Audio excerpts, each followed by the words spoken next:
Back. This is now Unit 2. Unit 2 covers analyzing a single quantitative variable. And in this unit, we're going to learn how to measure variability using standard deviation, comparing different distributions, and determining where certain values fall within a data set using something that's called percentiles and z-scores. Those are two different topics. We'll also explore normal distributions, apply the empirical rule, perform calculations that involve normally distributive data as well. Uh, and these concepts are going to help us better understand, interpret, and compare quantitative data. So quantitative means data with numbers. Qualitative data is descriptive data. But today's lesson specifically is on standard deviation. And standard deviation measures how far the data values tend to fall from the mean, and they help us to describe the variability of a data set. We're going to learn how to calculate standard deviation, how to interpret its meaning, and compare it to other measures of spread, such as the interquartile range, which we've covered previously. So let's take a look at some formulas before we get into the examples with the standard deviation. So when we're looking at a quantitative data set, it's important to not only know where the center of the data is located, but how spread out those data values actually are. Make sure I'm sharing the right screen here. Let's see here, share settings, back to screen one. Okay, so there's two measures that help us to describe the variability. It's sample variance and sample standard deviation. The sample variance measures the average squared distance between each data value and the sample mean. And to calculate that, the sample variance, we write that as S squared is equal to the sum of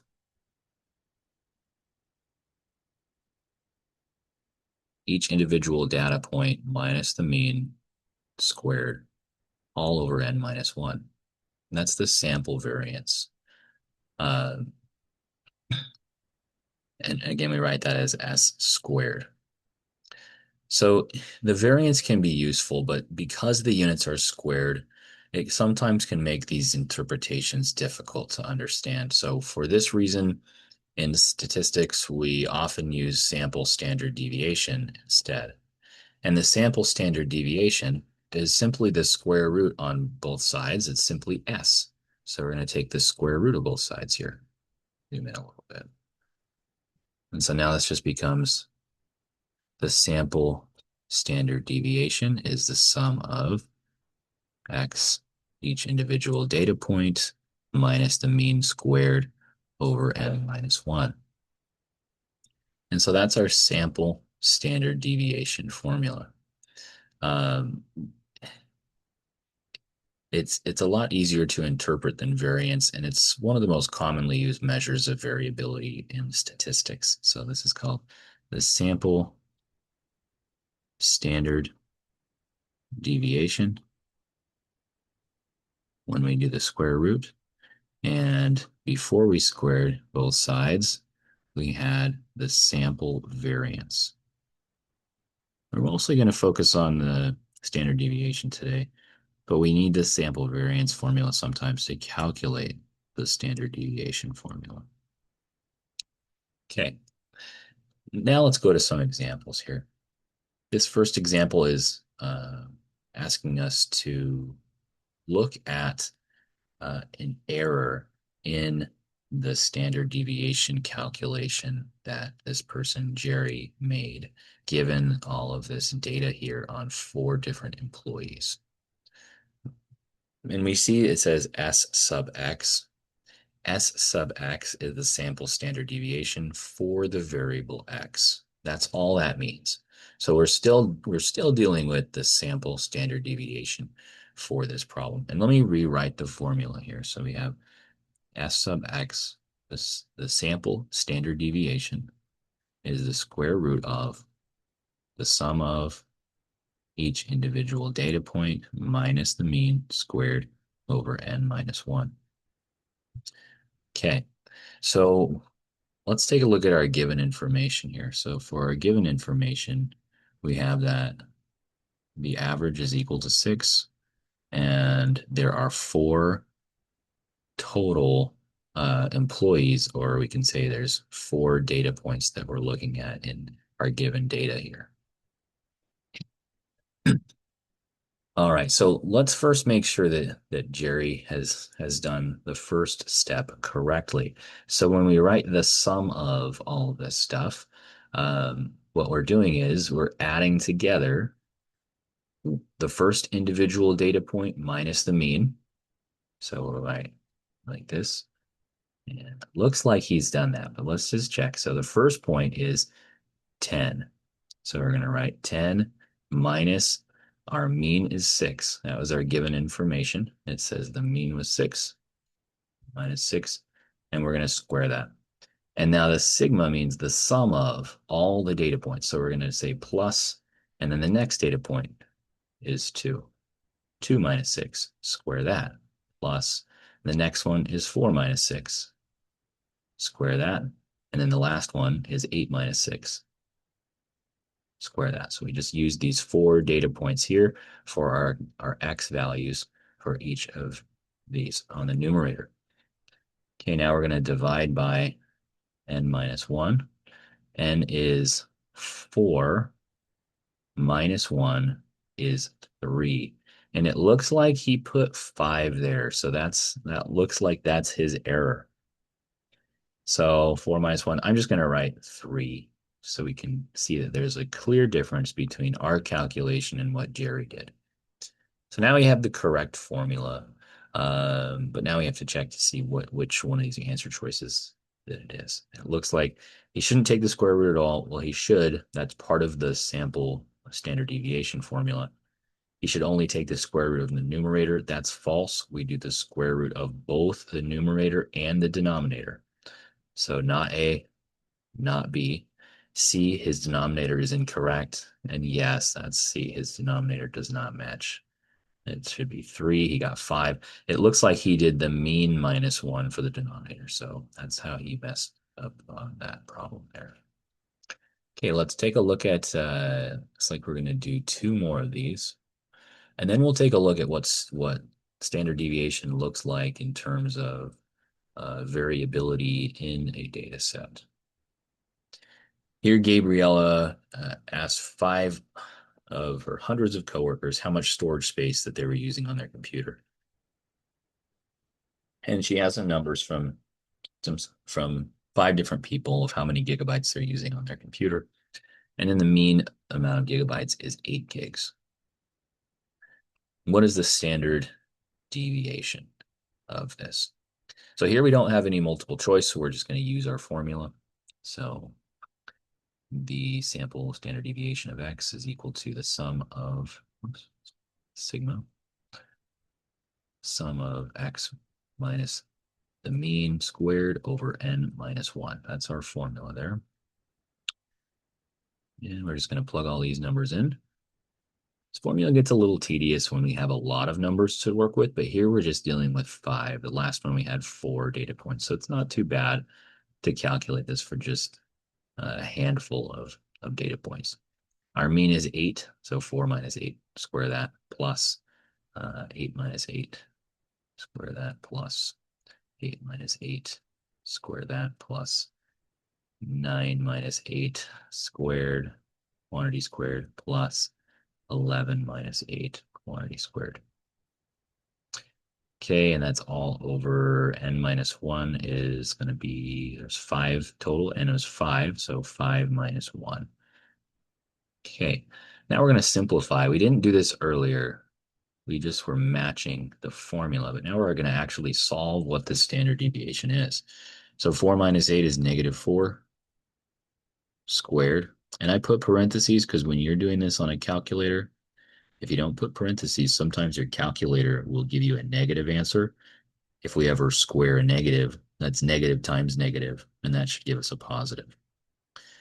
8 minus 8 is 0 squared plus 8 minus 8 is 0 squared plus 1 squared plus 3 squared. And that's going to be all over 4. All right, let's continue to simplify this a little bit further now. For the numerator, negative 4 squared is 16. Zeros, those just cancel out. I'm not even going to write those down. 1 squared is 1, and 3 squared is 9, all over 4. Okay, so now we've got 26 over 4. And we could write it like square root of 26 over square root of 4, which is equal to square root of 26 over 2. You could write it like that, or you could just leave it like this, type that in your calculator, see what you get.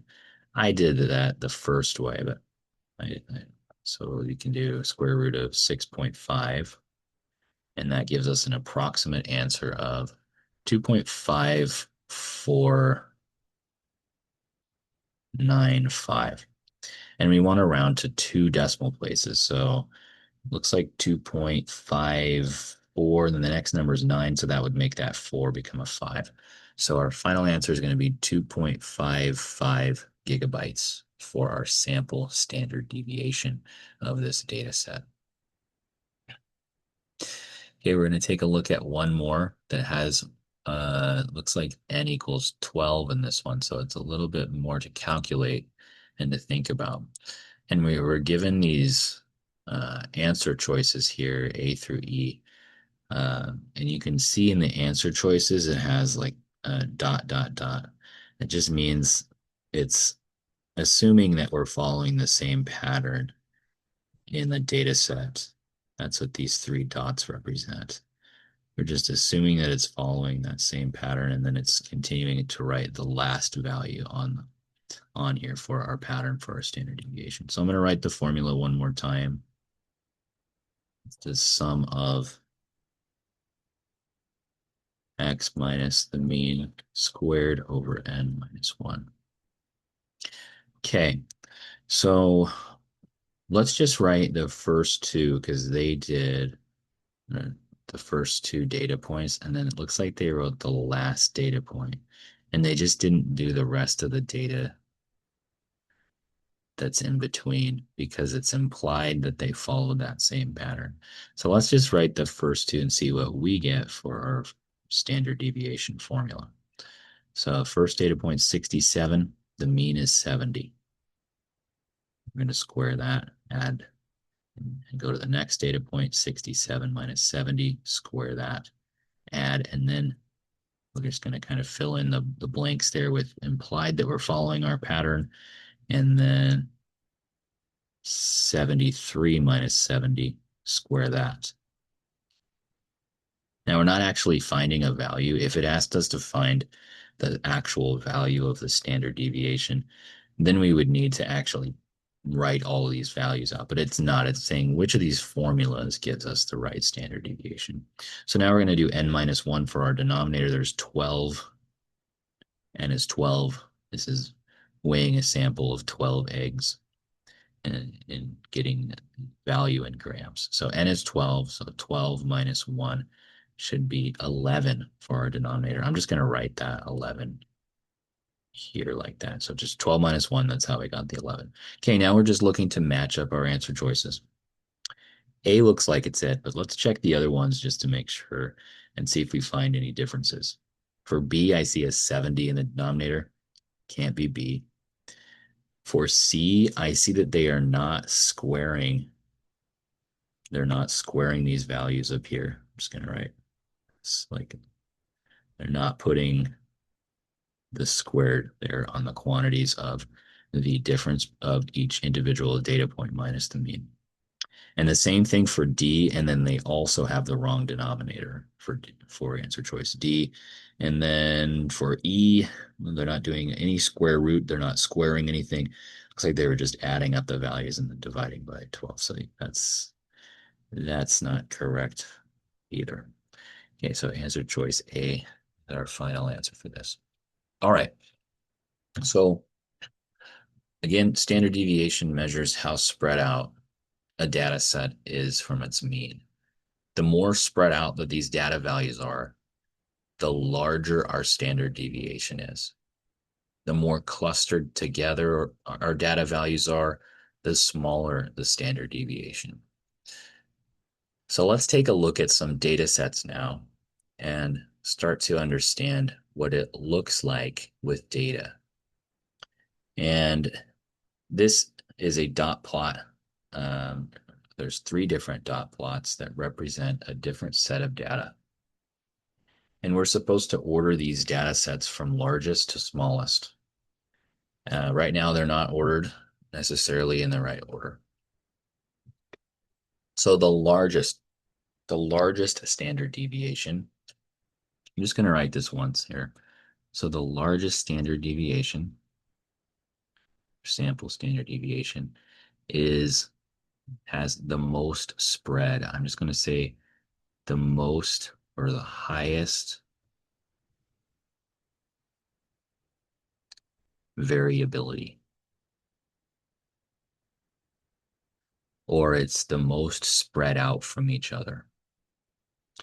Um, the the smallest sample standard deviation is going to be the lowest variability, or everything is going to be sort of crunched together. You can think of it as. So it wants us to order this from largest to smallest. So the most spread out data from what I see is B, from 0 to 100, just about is what the spread is. Maybe we can say 10, from about 10 to 100. That's our spread.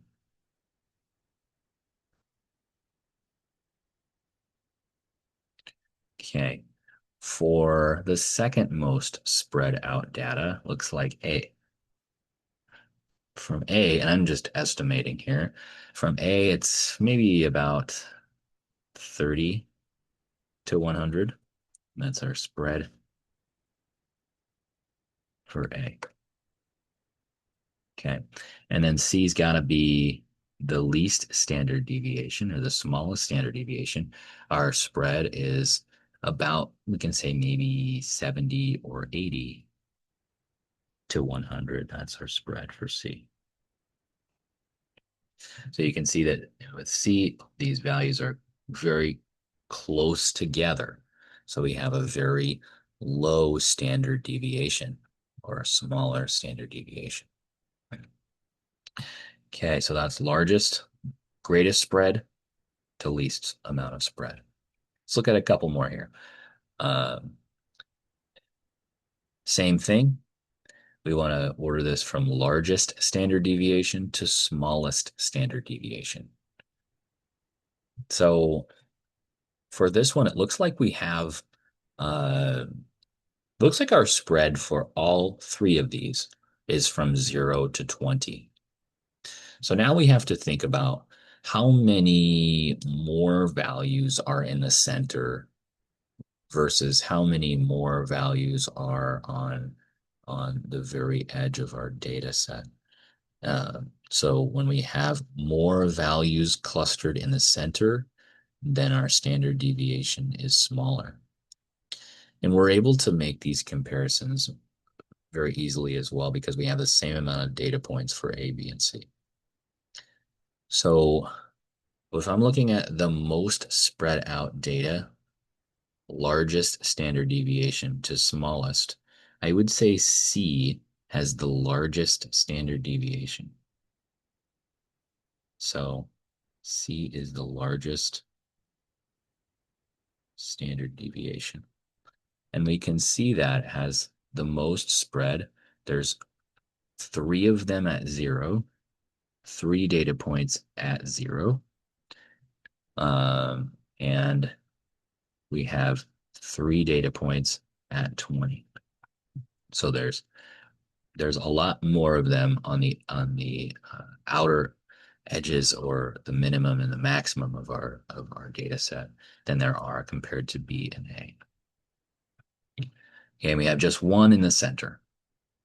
Just one in the center. All right, the next uh, going down the list to smaller standard deviations, it looks like B. It would be slightly less standard deviation. So there's more values in the center than C.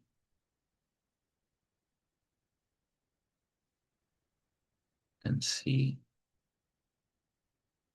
Okay. Um, we still have those two on each side. So we have two values at 0 and two values at 20. Okay, and then the last one, the smallest standard deviation is A, and we can see that very clearly because we have three values in the center, three values at 10, which is the center. And so we can conclude that there's more values clustered around the center than there are B and also than C. So that has the least standard deviation. This is the smallest sample standard deviation. Okay, let's try one more of these. We want to organize this from largest, most spread out, largest standard deviation to smallest standard deviation, least spread out. So I can already clearly see that C is the largest standard deviation. Those values are much more spread out than B and C. We can see our minimum and maximum is 0 and 5. So that tells us that we've got a larger spread there. And we also don't have anything in the middle for C. So that's our largest standard deviation. The second largest, this one was a little bit tougher. That's why I added a third example here. For A, we have slightly more standard deviation than B. So A is slightly larger than B, and that's because we have uh, we have these three values outside here at, I'm just going to estimate, I'm just going to call that 1 and 4. Three values at 1 and 4, three at 1, and three values at 4. If we look at B, we have two values at 1 and two values at 4. Uh, and we also have, if we're looking now at, I'm going to call this 2 and 3. So we have three values at 2 and three values at 3. So for A, if we're just looking at the outside, we can see that there's more of a spread compared to B. So there's more standard deviation or a larger standard deviation for A than B. We can also say that B has the least standard deviation because its values are more clustered around the center than compared to A. So that's two different ways that we can conclude that there.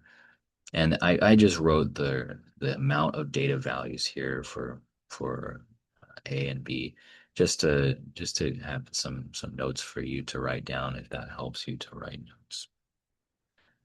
All right, so that is everything on standard deviation and how to assess standard deviation from data sets.